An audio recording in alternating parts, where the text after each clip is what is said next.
Assalamualaikum warahmatullahi wabarakatuh. Selamat malam semuanya. Semoga kalian baik-baik aja, diberi kesehatan buat semua dan dilancarkan rezekinya. Amin. Di video kali ini kami akan mengucapkan selamat Hari Raya Idul Fitri. Dan video ini spesial untuk Mas Panji M yang meminta menceritakan berdirinya ANN Motorsport. Ya cuman sembari kita menceritakan berdirinya ANN, kita juga akan bercerita soal perjalanan saya dari nol ya. Jadi sebelumnya mungkin kita itu nggak pandai bercerita ya, jadi mohon maaf nih kalau ada tema yang kurang pas atau kata-kata yang kurang baik gitu ya. Jadi sebelumnya saya mau memperkenalkan diri dulu. Nama saya Edi Saputro, kelahiran Purworejo 1 Agustus 1999. Saya terlahir dari orang yang biasa ya, bahkan cenderung lebih ke orang yang tidak mampu. Saya dilahirkan dari keluarga yang biasa. Bapak saya juga hanya penjual es cendol dulu sampai jauh banget, naik sepeda ontel zaman dulu tuh sampai gitulah di pasar-pasar gitu. Dan ibu saya juga hanya ibu rumah tangga. Cuman bapak saya ini berhenti dari pekerjaannya itu karena kecelakaan. Tadinya keserempet mobil, terus sekarang jalannya sudah nggak sempurna ya. Jadi sekarang cuman di rumah, kadang ke pasar gitu. Sebelumnya saya itu langsung aja ya, saya sekolah ini dari stop sekolah itu dari kelas 6 SD. Karena pas saya keluar pas kelas 6 SD itu ya pas bapak kecelakaan itu, sehingga saya juga memang tidak meneruskan ya karena itu. Tadinya juga nangis, nggak sempet temennya pada nerusin, saya nggak sendiri. Ditanyain sama kepala sekolah, kamu kenapa Edi kok nggak ngelanjutin? Ya sambil nangis saya itu, nggak mampu saya bu gitu, orang tua sudah nggak mampu bayarin gitu. Tapi ya udahlah, kalau terus dulu juga saya baru lulus kuliah itu nyari duit sendiri, masih dulu nggak ngandelin orang tua karena memang tahu keadaan orang tua kan. Ya memang saya juga kerja seperti itu juga dulunya karena keadaan ya. Dulu ngangkatin kayu satu kubik itu, kayu bakar itu 10.000 sampai 15.000, dan 1 kubik itu membutuhkan waktu 1 hari, itu baru selesai 1 kubik. Artinya berarti 1 hari dapat gaji 10.000 atau 15.000 gitu. Terus habis itu kan nggak lama kemudian itu saya keluar SD itu kalau nggak salah di tahun 2012 atau 2013 gitu ya. Terus tahun kemudian atau nggak lama gitu, kakak saya telepon, kakak saya yang dari Kalimantan. Di Kalimantan dulu di Sukamara. Salam juga dari sana. Sedang mungkin subscriber ada yang tinggal di Kalimantan. Saya pernah di Sukamara, terus saya itu di sana di pondok pesantren.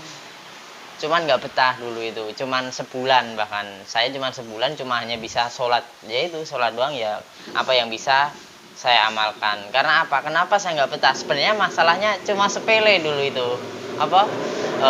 Dulu itu nggak betah itu cuman gara-gara di pondok pesantren itu tidak boleh memegang handphone. Sedangkan dulu saya masih boomingnya baru beli HP itu Maxtron pokoknya hasil dari jerih payah sampai terkumpul 300 apa 400.000 gitu, langsung beli HP. Terus diajakin mondok, langsung nggak boleh megang HP lah. Saya kan nggak betah gimana gitu loh. Terus saya langsung dipulangin lagi karena juga kakak saya yang perempuan itu nggak mau kalau saya di sana cuman hanya main-main saja gitu.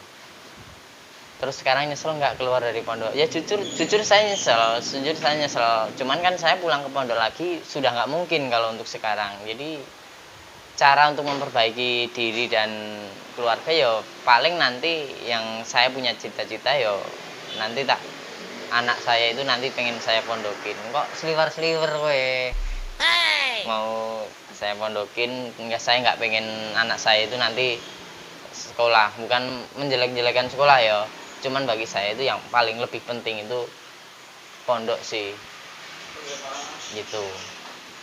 Terus apa ya, karena juga sekarang istri saya lagi hamil, lagi umur 5 atau 6 bulanan ya, doain juga semoga lancar persalinannya nanti. Itu saya pengen apa, nyekolahin anak saya ke pondok pesantren. Terus sampai mana ya tadi, oh dijemput, terus saya dianterin pulang ke, sampai mana tadi kok lali ya lah. Semenjak saya tidak betah di pondok di Kalimantan, saya dipulangin lagi ke Jawa. Lah nggak lama kemudian setelah itu ya mungkin kakak saya juga, terus kakak saya nih yang paling gede, yang paling tua. Kalau saya saudara 6 bersaudara, cowoknya 4, ceweknya 2. Yang tadi saya dibawa ke Kalimantan itu sama kakak saya yang perempuan. Dia sekarang di Kalimantan ya. Terus saya nggak betah mondok dipulangin, terus nggak lama waktu itu kalau nggak salah 2014 itu, 2014 April itu saya OTW ke Jakarta karena kakak saya yang pertama itu, kakak saya yang pertama itu namanya Sarwanto. Dia juga buka showroom motor juga. Dulu saya ditelepon dia suruh bantu-bantu di showroom dia. Karena apa?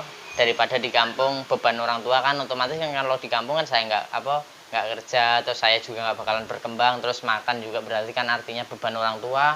Mungkin kakak saya membantu orang tua saya dengan cara membawa saya untuk diajak kerja sama dia.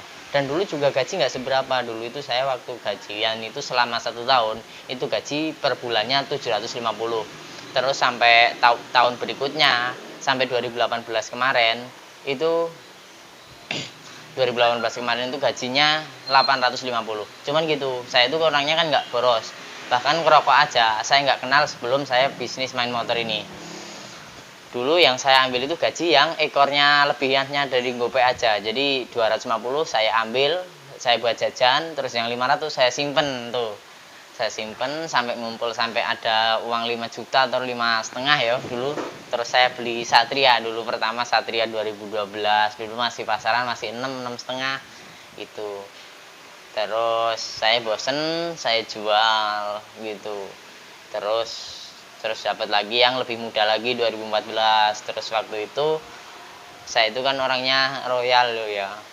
Apa pas waktunya zamannya punya Satria itu pacar saya itu gonta-ganti ya. Ada kali sekali kencan itu dalam 1 hari itu 3 kali kencan kali. Apa habis ngapelin si dia mungkin apa ya, kena azab kali ya. Terus saya itu HP-nya dipinta orang ya. Dulu main di Bintaro sana malam-malam nongkrong, HP-nya dipinjem orang nggak kenal, bang pinjem HP, terus langsung bawa kabur gitu. Saya kejar, wes otaknya udah pikirannya gimana, saya kejar, nggak tahu kenapa itu saya bisa jatuh sampai pingsan, sampai hampir setengah hari apa ya kalau nggak salah itu. Terus motornya juga hancur, rusak lah ibaratnya. Terus saya jual. Terus setelah saya jual, sebenarnya saya nggak ada pemikiran dagang. Setelah saya jual, saya beli lagi Satria lagi.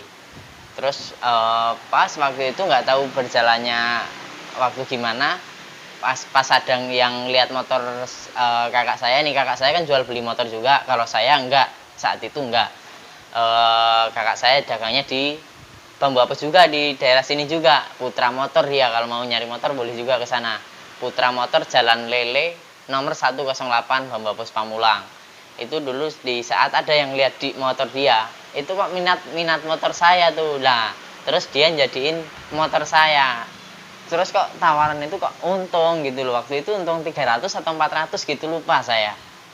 Terus saya jual aja kan, terus dalam pikiran saya itu nongol, apa saya mending nyari yang murah aja, terus saya jual lagi sambil iklan kan gitu. Terus akhirnya juga berjalan, tadinya untung 300 400. Jadi misalnya dibikin bulatnya gope aja, saya beli 5 misalnya, terus laku 5,5, saya beli lagi yang 5,5, laku lagi 6 juta, terus saya beli lagi yang misalnya 6 juta, laku lagi 7,5, dan seterusnya sampai modal saya itu waktu itu 11 juta lah. Ketika 11 juta itu saya pecah menjadi 2 motor, kayak misalnya dapatnya Mio apa Vega itu dapat 2. Gitu, jualan apa mending dapat 2, karena apa ya, kalau jualan motor itu hampir kalau di persentase hampir seperti jualan pulsa, kurang lebihnya seperti itu. Jadi kalau seandainya yang modal 5 juta itu bisa untung gopek, tapi yang modal 10 juta belum tentu dapat 1 juta gitu loh. Makanya saya pecahin menjadi 2, karena pikiran saya sudah muncul pikiran bisnis. Di situ saya sudah nggak mikirin lagi soal cewek tadi. Wes lah, pokoknya itu soal tadi itu wes tak tinggalin. Untung dari sedikit demi sedikit, terus motor saya sampai ada ngumpul 7 atau 8 biji tuh. Nah, di situ di tahun 2000 berapa ya, 2017-an sampai pertengahan 2018 gitu loh. Ada motor saya sekitar 7 8, dan prinsip saya itu juga kalau dulu kan masih numpang, makan numpang, tidur numpang. Jadi saya nggak mentargetkan untung, jadi asal lebih dijual aja gitu loh. Terus kakak saya itu bikin aturan seperti ini, karena ya mungkin gimana kan, kalau dia kan pakai target, kalau saya kan nggak pakai target. Ya mungkin pembeli juga kan pasti milih yang nggak pakai target, yang asal lebih pasti dijual gitu. Banyak tadinya yang asal mau lihat motor kakak saya yang jadi motor saya gitu, jadi pemikiran dia itu gimana gitu kan. Cuman ya itu wajar sih, itu wajar karena namanya dua pedagang di satu tempat, dan saya juga memaklumi bahwa saya itu hanya numpang. Yo. Terus waktu itu juga banyak lah masalah, kalau asal ngeliat motor dia nggak boleh ngeliat motor saya. Asal orang tujuannya itu ngeliat motor saya, boleh diliatin motor ke dia gitu. Jadi saya itu merasa gimana gitu loh. Terus saya juga tertekan, terus bangun juga kadang susah saya itu bangun gitu. Malam sukanya begadang kan. Terus waktu itu tuh karena mungkin pikiran saya sudah nggak betah gitu aja, terus saya itu sebenarnya juga nggak berharap punya showroom segede ini. Dulu waktu duit saya ngumpul 50 jutaan, itu saya langsung keluar mengundurkan diri. Dan itu juga waktu itu dadakan juga, karena gini, secara mitos ini yang untuk untuk yang percaya ya percaya, yang enggak gitu. Saya itu ketika dulu udah nggak betah, saya langsung telepon bapak tuh, Pak, kalau mau buka usaha kapan baiknya gitu kan. Lo namanya orang Jawa kan kadang suka nanya, oh hari ini, kebetulan harinya yang ditentukan bapak saya itu pas besok pagi. Saya langsung ngomong sama kakak saya, Kang, besok saya mau keluar gitu. Lo kok mendadak? Iya gimana, terus dia juga nggak tahu pemikiran dia gimana, entah keberatan entah apa. Ya saya langsung keluar aja, karena kan apapun nggak bisa memaksa. Saya keluar, terus ngontrak di Petakan juga. Dulu waktu ngontrak itu sebulan 500.000, cuman itu kontrakan kecil kan, Petakan. Terus saya juga nggak enak ini kalau mau ngeliat motor depan rumah orang, kontrakan ada depan, kalau ada orang geber saya kan nggak enak jadinya kalau malam-malam gitu. Terus saya ngontrak yang di pinggir jalan nih, yang untuk sekarang ini saya tempati. Ngontrak juga di sini nggak langsung setahun, dulu nggak mampu, karena setahun itu 22 juta. Kalau setengah tahun dulu saya bayar 11 juta.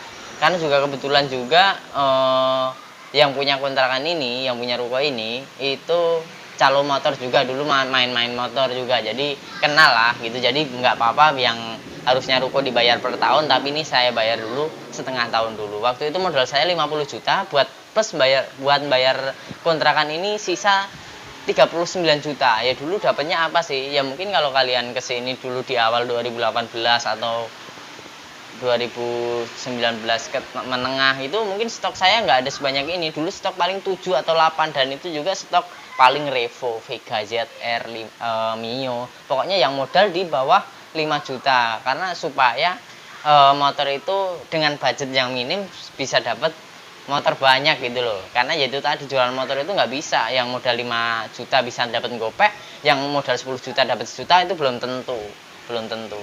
Makanya saya pun juga kalau ditanya kalau jualan motor gede atau motor kecil, enak jualan motor kecil.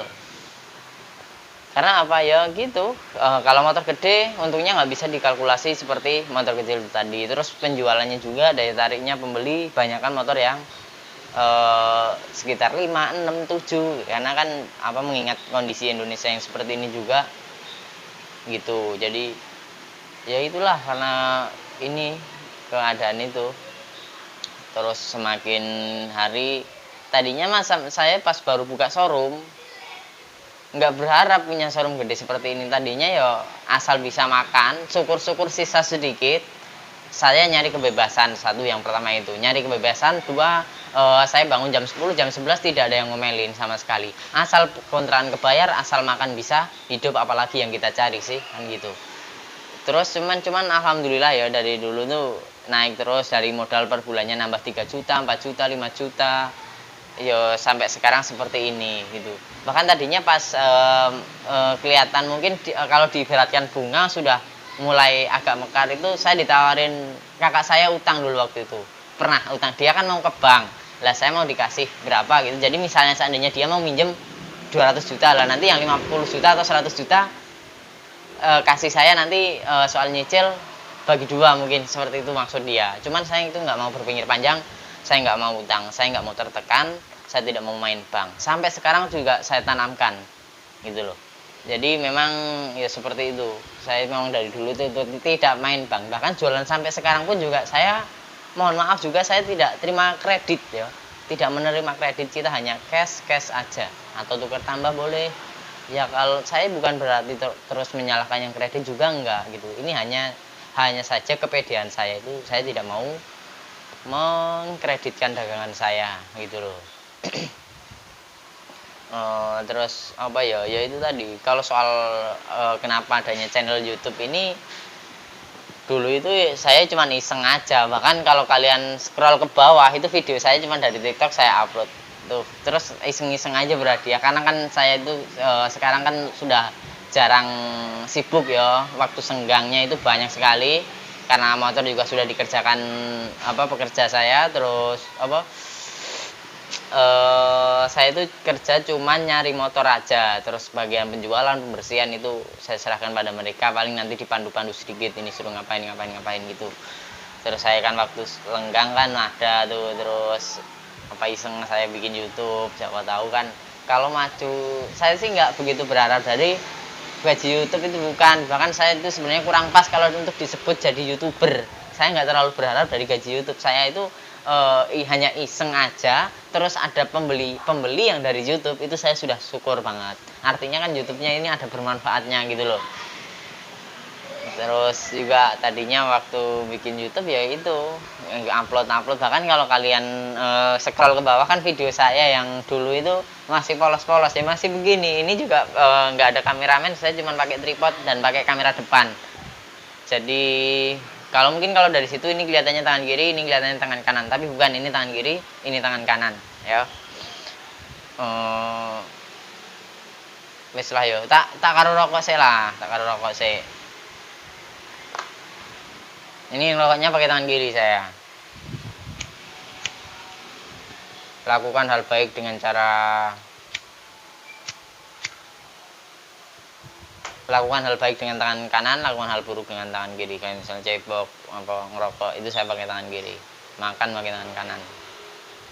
Ngerokok itu kan nggak baik sebenarnya, ta?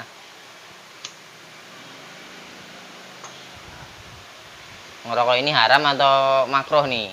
Kalau menurut saya sih sebenarnya haram bukan sih? Karena kan itu kan Rasul atau siapa itu suruh menghalalkan yang baik-baik, mengharamkan yang buruk-buruk. Terus itu soal berdirinya HNN, soal perjalanan saya sudah kan ya itu mohon maaf juga Mas Panji M apa siapa itu, Kalau telat ya karena saya itu memang orangnya itu nggak pandai cerita, dan saya juga sebenarnya males saya kayak gini itu juga sebenarnya, tapi bukan berarti kok ini terpaksa loh ya. Ini memang waktunya senggang, terus saya bikin video ini juga habis maghrib, malam takbir juga di sini. Dan juga sekarang juga sebenarnya saya pengen pulang, cuman istri juga lagi hamil, terus kondisi juga seperti ini. Jadi yo gimana sih kalian, orang tua juga sudah tua-tua, jadi gimana kadang tuh. Cuman alhamdulillah sih tahun ini saya udah sering bolak-balik, ada 3 atau 4 kali karena ngurus KTP bolak-balik, jadi rasa kangennya itu berkurang daripada setahun full tidak pulang sama sekali gitu loh. Kadang dulu kan kalau saya itu merantau, tidak pulang sebelum lebaran itu biasanya dulu rutinitas pulang itu ya lebaran doang gitu loh. Terus sekarang sudah punya keluarga, sudah pindah di sini, domisili sini juga, makanya saya bolak-balik ngurus KTP itu. Ya mungkin seperti itu tadi ya penjelasan awal mula saya, kehidupan saya. Jadi saya itu cuman lulus SD doang. Dan ini juga apa ya, ini juga mungkin nggak kalah menarik. Amin, sejarahnya Amin itu kan, Amin itu sebenarnya anak bontot. Amin yang suka kameramen itu, Amin itu adik saya yang bontot. Itu dulu itu waktu itu kan anak bontot itu, rencananya orang tua saya itu mau disekolahin sampai SMP. Cuman saya suruh keluar di pas kelas 4 atau 5 SD itu, saya suruh keluar, saya suruh ikut saya gitu. Tapi ya boleh sama orang tua saya itu, karena apa ya, mungkin dia yakin lah mungkin gitu. Terus kan kalau ijazah cuman sampai SMP itu kadang kan kita nggak apa ya, kalau cuman SMP sih saya kira sama aja nggak sekolah lah gitu ibaratnya. Ya itu yang benar-benar ilmu kepake sampai tua, sampai mungkin sampai kita nggak ada pun masih terpakai, yaitu tadi pondok pesantren itu good. Cuman kalau saya juga nggak menyalahkan untuk kalian yang sekolah bisa menyekolah tinggi apa, ya tetaplah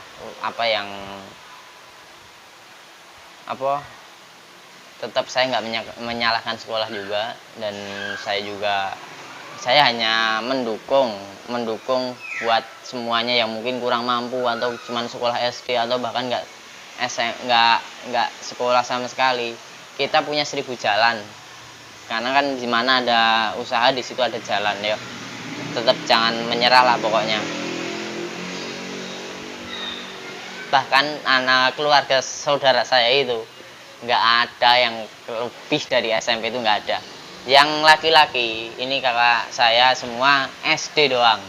Saya lulus SD, terus kakak saya yang pertama juga SD, terus yang 2 itu adik saya dan kakak saya yang satunya itu nggak sampai SD lulus, nggak sampai SD lulus langsung keluar, belum lulus sudah keluar. Cuman kalau yang perempuannya yang di Kalimantan, terus satunya juga di Purworejo juga di Banyurip ya, dia kakak saya ada di Banyurip, dia sampai SMP. Kakak saya yang di Kalimantan sama kakak saya yang di Banyurip itu sampai SMP karena perempuan. Mungkin beda ya pemikirannya bapak tuh ya gitu.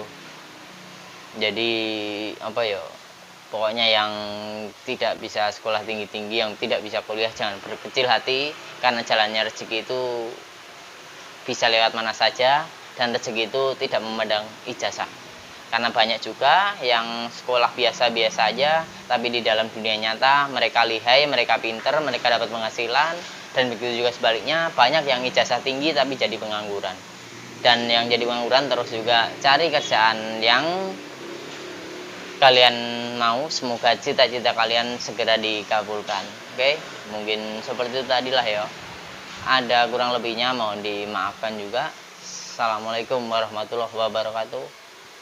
Dan mohon maaf sekali lagi untuk Mas Panji M. Mohon maaf, permintaan masnya ini telat karena yaitu tadi saya nggak pandai cerita, nggak pandai apa ya, ini juga cuma nanya cerita-cerita aja lah. Yang pengen mendengarkan ya dengarkan, ya enggak ya enggak.